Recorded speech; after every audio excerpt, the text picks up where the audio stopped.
Et tout de suite les titres de ce 13h. La SDE annonce des perturbations dans la distribution de l'eau à Dakar. Les régions de Thiès et Louga sont aussi concernées. Retour à la normale jeudi matin au plus tard. Ces perturbations sont la conséquence de travaux de maintenance sur le réseau de la SDE.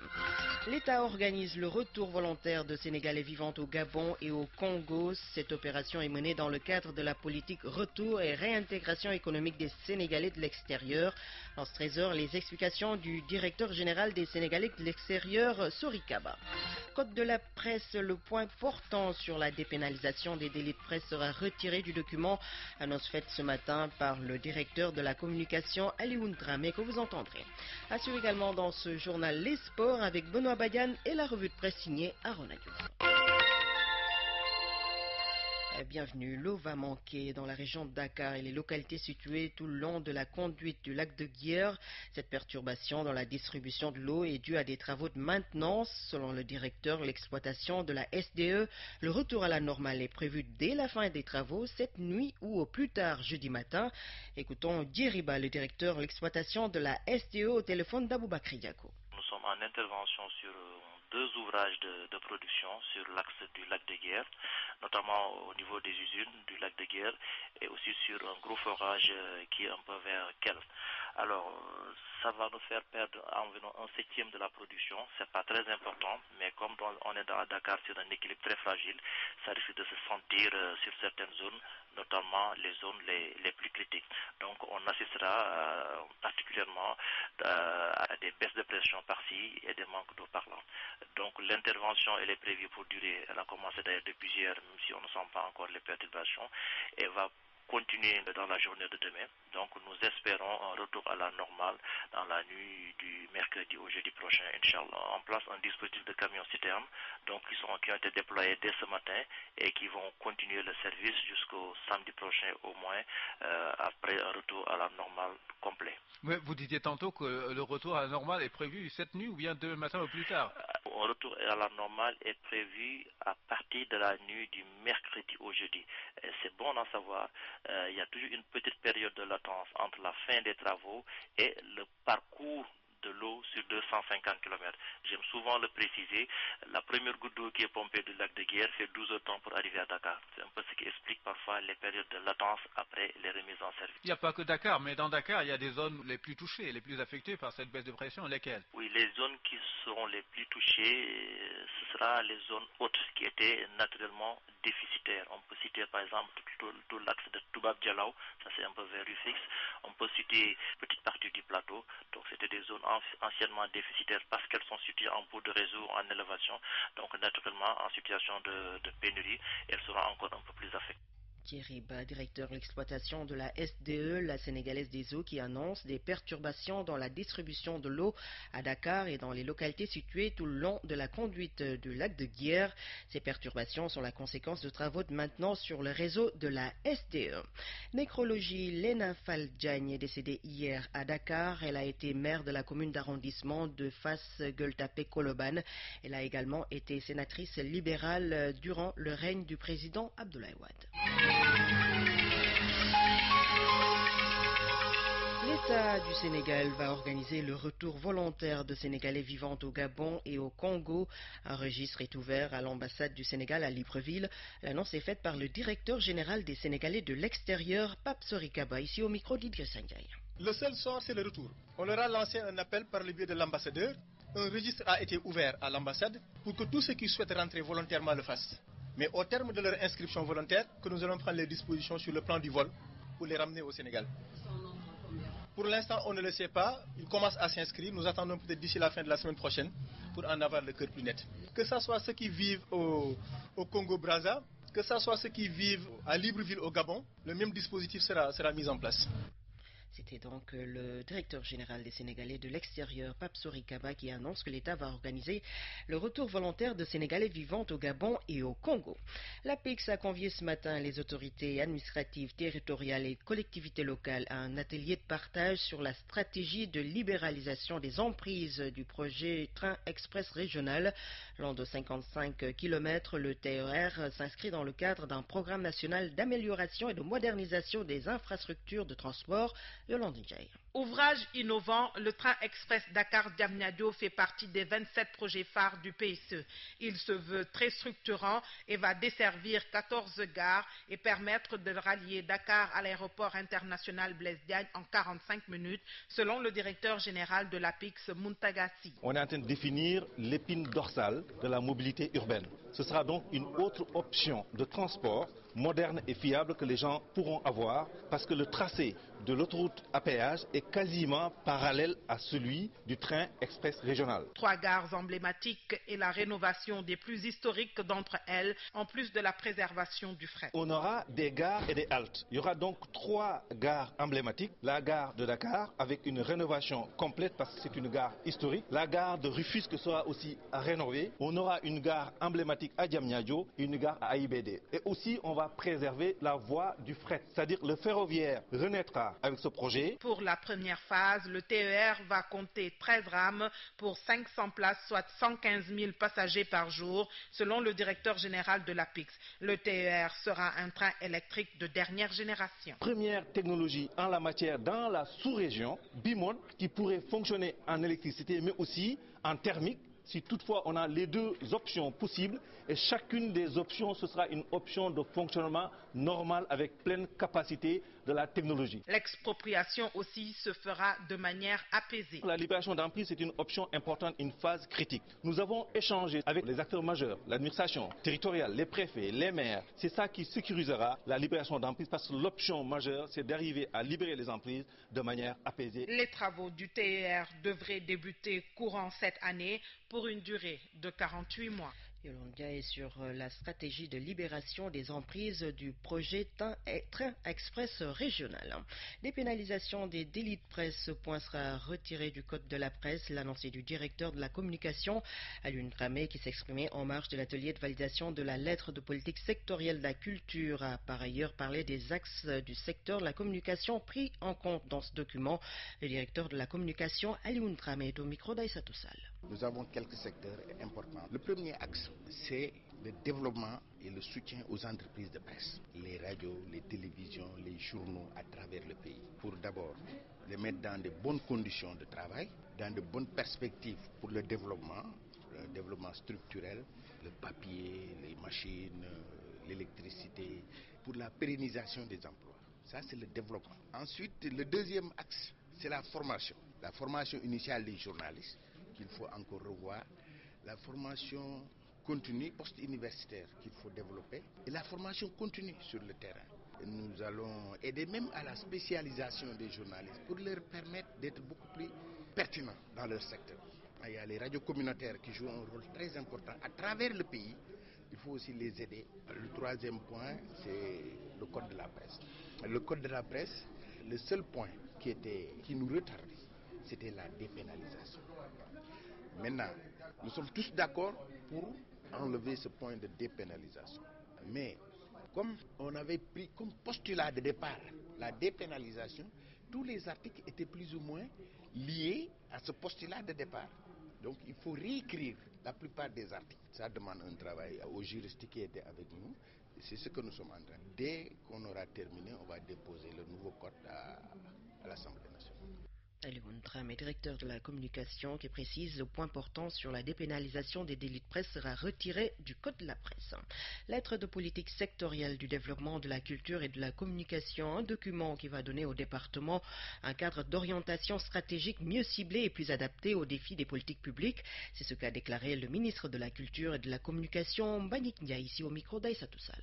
Nous sommes en train d'élaborer une lettre de politique sectorielle pour le département de la culture et de la communication. C'est un document extrêmement important qui va nous permettre d'avoir des objectifs précis et de savoir où nous allons. Parce que quand on fait les investigations au niveau du département de la culture et de la communication, nous menons des activités, mais sans aucune planification. Or ça, ce n'est pas quelque chose d'extrêmement performant. C'est pourquoi l'élaboration de cette lettre de politique sectorielle va nous permettre d'avoir un cadrage, de savoir où nous allons, de pouvoir mesurer les actions que nous avons menées, de savoir nos limites, mais également d'avoir une vision beaucoup plus globale sur le secteur de la communication et de la culture. L'attribution des budgets dépend des activités.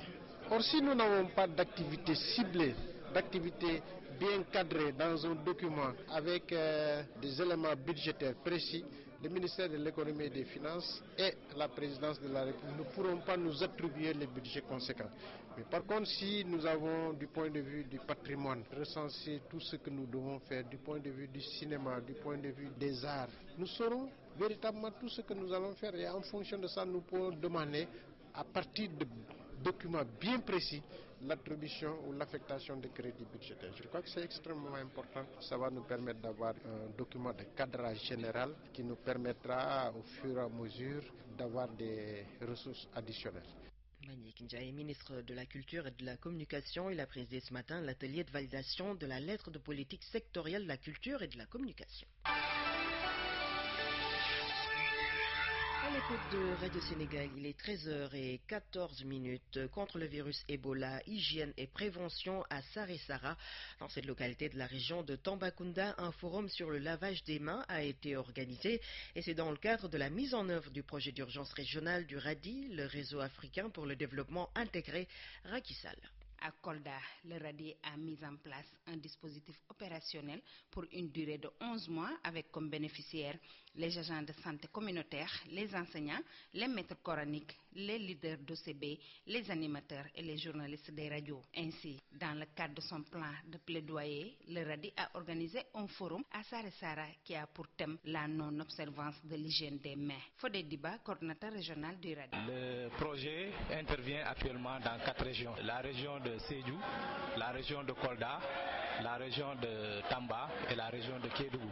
On s'est arrêté au niveau de Saré-Sara, qui est une zone de transit où il y a quand même une circulation intense des populations. Donc on a organisé un forum en collaboration avec le service régional de l'hygiène de Kolda pour un peu attirer l'attention des populations sur les risques liés à la non-observance, disons, de l'hygiène des mains. Dans le déroulement des activités de ce projet de contribution à la lutte contre Ebola, le service d'hygiène occupe une place de choix. El Haj Falilou Sarr est le chef du service régional d'hygiène de Kolda. Aujourd'hui, nous avons traité du lavage des mains, qui paraît très simple et parfois même les gens le prennent comme un sujet léger. Mais j'avoue que dans le domaine où nous sommes, ce lavage des mains constitue une arme fatale contre ces maladies dont l'Ebola. Donc nous avons eu un forum avec RADI ici à Saré-Sara où les populations se sont montrées enthousiastes et très engagées à adopter les bonnes pratiques, comme nous le disons, en participant très activement, massivement au débat, en faisant ressortir tous les aspects sur lesquels nous voulons les amener à agir. Les populations sensibilisées s'engagent à se mettre dans de bonnes dispositions pour adopter durablement le lavage des mains. RTS Kolda, Rakissal. Rakissal sur l'hygiène et la prévention à Saré-Sara dans la région de Kolda. La région médicale de Sédhiou déroule son plan anti-paludisme. Elle mise sur la prévention et compte amener 80% de la population à utiliser les mildas, les moustiquaires imprégnés à longue durée d'action. Mamadou Kanté. Démarrée en 2010, la campagne de lutte contre le paludisme a connu des résultats acceptables avec notamment la distribution de quelques 10 millions de moustiquaires imprégnés avec à la clé une disponibilité assurée à hauteur de 98% en termes de couverture administrative. Il s'agira pour cette présente campagne de renouveler les moustiquaires de 2014, mais un renouvellement qui sera marqué par une innovation de taille. El Haj Abdoul Aziz Mbaye est du Programme national de lutte contre le paludisme. Durant la première expérience, on le faisait par phase. Cette année, l'innovation, c'est de le faire sur le plan national, mais par axe. Ça veut dire que durant le premier semestre de 2016, ce que nous recherchons, c'est de couvrir l'ensemble des couchages du Sénégal. Mais avec l'effet de perte qui va se faire, à côté, le programme développe également ce qu'on appelle la distribution de routine. La distribution de routine est une distribution qui se fait à travers les structures sanitaires, à travers une gratuité pour les femmes enceintes et une forte subvention pour les autres clients qui fréquentent les structures. Du côté de la région médicale, la lutte contre le paludisme va se poursuivre avec la distribution et l'utilisation de moustiquaires imprégnés à longue durée d'action. Mansour Faye, le représentant du médecin-chef de région de Sédhiou. Et chaque couchage, les gens vont proposer des moustiquaires. Et l'objectif visé à travers cette COUSA, au moins que les 80% de la population puisse utiliser ces moustiquaires imprégnés. Des efforts restent encore à faire, même si les résultats enregistrés sont satisfaisants dans l'ensemble. C'est du moins le sentiment de Marie-Félicité Sis, responsable de zone Intralt. Nous avons pu obtenir des résultats satisfaisants par la couverture des ménages, mais également par un taux d'utilisation qui quand même, on va dire que ça reste un peu faible dans certaines zones, mais on est en bonne voie avec la communication pour améliorer l'utilisation des moustiquaires imprégnés. RTS Sédhiou, Mamadou Kane. Et cette information qui vient de nous parvenir par arrêté, le président de la République Macky Sall met fin à compter de ce jour aux fonctions de Madame Amsatou Sow Sidibé, professeure de droit. Elle était depuis 2012 ministre conseiller à la présidence de la République. L'information est du ministre directeur de cabinet du chef de l'État, Oumar Youm. Le monde bouge et vous devez le savoir. C'est pourquoi Radio Sénégal vous tient informé des faits, gestes et paroles qui impactent la marche du monde. C'est géo, c'est politique et c'est international. Le secrétaire général des Nations Unies, Ban Ki-moon, pourrait se rendre au Burundi dans le courant du mois de février. L'organisation tient à montrer qu'elle reprend en main le dossier burundais après l'échec de l'Union africaine. Bujumbura avait refusé le déploiement d'une force de maintien de la paix. 9 migrants dont 2 enfants sont morts noyés en mer Égée. Le drame s'est produit à l'ouest de la Turquie, d'où était partie l'embarcation qui a fait naufrage.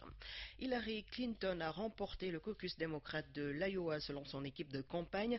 Le directeur de campagne de la candidate à la présidentielle américaine a déclaré que la secrétaire Clinton a clairement remporté le plus de délégués. Déclaration faite après un examen approfondi des résultats selon le directeur de campagne.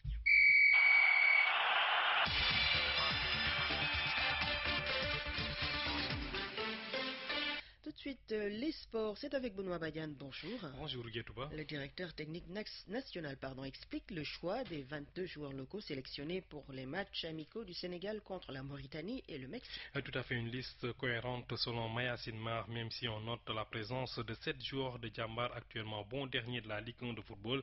L'option est de poursuivre le travail entamé avec les sélections des moins de 20 ans ou 23 ans notamment, ajoute le directeur technique national Maya Sinmar, que je vous propose d'écouter. La liste tourne autour des joueurs de U20, U23 et de l'équipe locale. Ce sont des joueurs, en tout cas, les plus proches de la sélection il y a 2 mois. Et si on va vers un match de ce genre, je pense qu'il est important quand même de faire jouer, en tout cas, un certain nombre de critères, et qui est pour moi le critère d'expérience internationale. Je crois que c'est important. Nous, on ne tient pas compte du classement de l'équipe, mais on tient compte de la valeur du joueur dans notre équipe nationale. Je crois que c'est le plus important. Les garçons de Djambar qui sont 7, 8 ou 10, en tout cas, relèvent tous de sélection. Il y en a qui, effectivement, étaient titulaires dans l'équipe de U20, il y en a qui étaient titulaires dans l'équipe de U23, et il y en a d'autres également qui étaient dans l'équipe locale. Donc nous faisons un travail de continuité. Nous avons mis en place depuis 3 ans un noyau de joueurs qui travaillent ensemble avec un phénomène d'osmose que tout le monde a ressenti. Nous avons vu nos joueurs de U20 intégrer les U23, les U23 qui intègrent l'équipe locale, et tout ça, c'est des joueurs locaux. Nous sommes partis donc de tout ça, qui est très cohérente, pour sortir une liste de joueurs, en tout cas, susceptibles de pouvoir rencontrer le Mexique. Maintenant, le championnat qui se joue, qui est à sa 10e journée, le seul joueur qui nous paraît être révélateur aujourd'hui et qui paraît être nouveau, c'est le joueur de Gorée, Monger, que tout le monde est d'accord que c'est un garçon qui sort du lot. Maintenant, le championnat continue. Il y a des matchs qui vont arriver encore. Mais le championnat continue et ne peut pas simplement prendre en compte que le fait qu'on soit premier, provisoire, que forcément il faut avoir un joueur sélectionné. Nous travaillons dans la continuité. Voilà, c'était le directeur technique national Maya Sinmar. Donc les Lions locaux ont entamé la préparation depuis hier avec le regroupement au centre de développement technique de Toubab Dialaw. 22 joueurs issus du championnat local ont été sélectionnés pour ce stage débouchant sur les 2 matchs amicaux, le 6 contre les Mourabitoun de la Mauritanie à Mour et le 10 février contre le Mexique à Miami aux États-Unis. La première séance d'entraînement a eu lieu ce matin au centre de développement technique de Toubab Dialaw sous la supervision des coachs Alioune Cissé de l'équipe nationale A et de Moustapha Seck, celle de l'équipe locale. Football sur le continent, la première demi-finale du CHAN au Rwanda se dispute demain. Demain, à partir de 14h entre la République démocratique du Congo et la Guinée pour une première, donc l'équipe du Sidi national version locale. L'autre demi se dispute jeudi toujours à 14h entre deux équipes de l'Afrique de l'Ouest, le Mali et la Côte d'Ivoire à Kigali. Rappelons que la 4e édition du CHAN prend fin le week-end. En France, le PSG jouera sans ses supporters dimanche au Vélodrome. La préfecture de police de Marseille, dans un arrêté publié hier, a interdit à toute personne se prévalant de la qualité de supporter du Paris Saint-Germain ou se comportant comme tel d'accéder au Vélodrome et de circuler ou de stationner. Le Paris Saint-Germain, solide leader de la Ligue française, se déplace dimanche au Vélodrome pour défier l'Olympique de Marseille, 10e dans le match choc de la 25e journée. Les relations entre supporters marseillais et parisiens, rappelons-le, ont toujours été tendues, surtout lors des classicos OM Paris Saint-Germain ou Paris Saint-Germain OM. En attendant, toujours en France, on joue la 24e journée dès ce soir. Au menu 2 matchs avancés à 18h, Monaco 2e reçoit Bastia 13e et à 20h, Montpellier à 2 points de la zone rouge reçoit l'Olympique de Marseille. Suite demain mercredi en Angleterre, 8 rencontres sont au programme de la 24e journée de la Première Ligue ce soir à 19h45. Entre autres rencontres, Leicester leader reçoit Liverpool, le 7e, Arsenal 3e reçoit Southampton de Sadio Mane 8e, Sunderland 19e relégable reçoit Manchester City 2e, ou à 20h Manchester United 5e qui reçoit Stoke City 9e. On termine avec l'Italie, c'est la 23e journée avancée, mais un match est au programme ce soir à partir de 19h45. Sassuolo reçoit AS Rome. C'est tout pour les sports. Merci Benoît Bayan. À présent, la revue de presse est avec Aaron Adiouf. Les échos de cette rencontre secrète entre Maître Abdoulaye Wade et El Hadji Malick Gakou à la une de la presse du jour. Cette audience en France que mes confrères de l'Observateur appellent le pari secret pour faire allusion bien sûr à la capitale française. Alors, qu'apprend-on de cette rencontre entre l'ancien président de la République et le leader du grand parti? En tout cas, lors de cette audience, renseigne Regard Quotidien et Walf Quotidien, les deux hommes d'État ont profité de l'occasion pour échanger sur les contours de la vie politique nationale et sur les voies et moyens d'engager notre pays sur le chemin de la démocratie et du développement. Mais pour Ndiaga Ndiaye de l'Observateur, on sentait venir, oui, les signes, selon mon confrère, d'un rapprochement étaient perceptibles depuis longtemps, mais la machine s'est emballée après la dernière visite de Malick Gakou à Karim Ouad. De l'autre visite qui fait la une de la presse, c'est celle-là qu'Abdoulaye Baldé a rendue hier à Karim Ouad. Abdoulaye Baldé qui rend visite à Karim Ouad à Rebeuss. Ce sont les retrouvailles, s'exclame la tribune, de deux hommes qui ont longtemps cheminé, deux jumeaux en parfaite intelligence, souligne Birima, durant leur période de gloire, que les plus caustiques surnommés Demba et Dupont. Mais cette visite que mes confrères de Rémi Quotidien semblent prendre très au sérieux, y voit justement un plan ficelé à Rebeuss contre Macky Sall. Et justement ce clin d'œil de Demi Rémi, mon confrère billetiste du journal à Macky Sall. D'abord cette question, mais qui conseille donc le président de la République? Ensuite ce constat ou étonnement de mon confrère, oui, parce que personne n'imaginait Karim Ouad être une menace pour Macky Sall. Ce n'est pas tout, car en martyrisant Karim, en tourmentant Idi et en soumettant Khalifa Sall à un rythme de gouvernance infernal à cause des incommodités de l'acte 3 de la décentralisation, Macky Sall, selon Rémi Quotidien, a finalement fait de challenger sur la preuve. Karim Ouad, qui était le diable hier, devient un bienheureux adulé et célébré parce que considéré comme une victime et non comme un coupable. Alors, qui conseille le président de la République? Insiste Rémi Quotidien, parce que finalement, constate Daoudiaou de Direct Info, Ouad fils mon vent, parce que Maître El Hadji Diouf et consorts ne cessent de plaider pour la grâce de l'ancien ministre du ciel et de la terre. Et puis ce large dossier de mes confrères de Sud Quotidien sur la crise des grands partis à la veille de 2017, oui, parce que moins d'une année avant la présidentielle de 2017, si Macky Sall bien sûr réussit son référendum, les grands partis qui se partagent l'électorat depuis 2000 sont traversés de part et d'autre par des crises internes qui présagent d'une probable reconfiguration dynamique du champ politique parce que du Parti socialiste explique Sud où le parfum de scission entre Ousmane Tanor Dieng et Khalifa Sall se sent de loin à l'AFP de Moustapha Niasse où l'exclusion de Gakou est aujourd'hui consommée en passant par le PDS de Maître Wade où la fronde Modou Diagne Fada a fait perdre un parti son groupe parlementaire voire réuni d'Idriss Seck où la rébellion de Oumar Sarr numéro 2 est un véritable défi à l'ancien PM de Maître Wade. Des leaders aux dents de loup cherchent vaille que vaille à bousculer la hiérarchie dans leurs partis respectifs. Alors, souci d'alternance générationnelle, lutte de positionnement au processus irrépressible vers la recomposition de l'espace politique à la veille de 2017. Sud Quotidien pose dans ce dossier le débat sur la pomme de discorde entre jeunes leaders aux ambitions parfois démesurées et dinosaures de la scène politique toujours déterminés à s'accrocher au fauteuil de leader de parti. 13h28, c'est la fin de ce journal. Le rappel des principales informations. Le président de la République, Macky Sall, met fin à compter de ce jour aux fonctions de Mme Amsatou Sow Sidibé, professeure de droit. Elle était depuis 2012 ministre conseiller à la présidence de la République. C'est le ministre directeur de cabinet du chef de l'État, Oumar Youm, qui donne l'information. La SDE annonce des perturbations dans la distribution de l'eau à Dakar. Les régions de Thiès et Louga sont aussi concernées. Retour à la normale jeudi matin au plus tard. Ces perturbations sont la conséquence de travaux de maintenance sur le réseau de la SDE. Code de la presse, le point portant sur la dépénalisation des délits de presse sera retiré du document. Annonce faite ce matin par le directeur de la communication, Alioune Dramé. Merci à l'équipe de ce 13h, à la réalisation Papa Malik Ndao et Momar Khadafi Diakhaté, technique assurée par Amadou Ndiaye et Tiabasek, Oumar Sow et To Sedem. Mesdames et messieurs, merci de votre attention.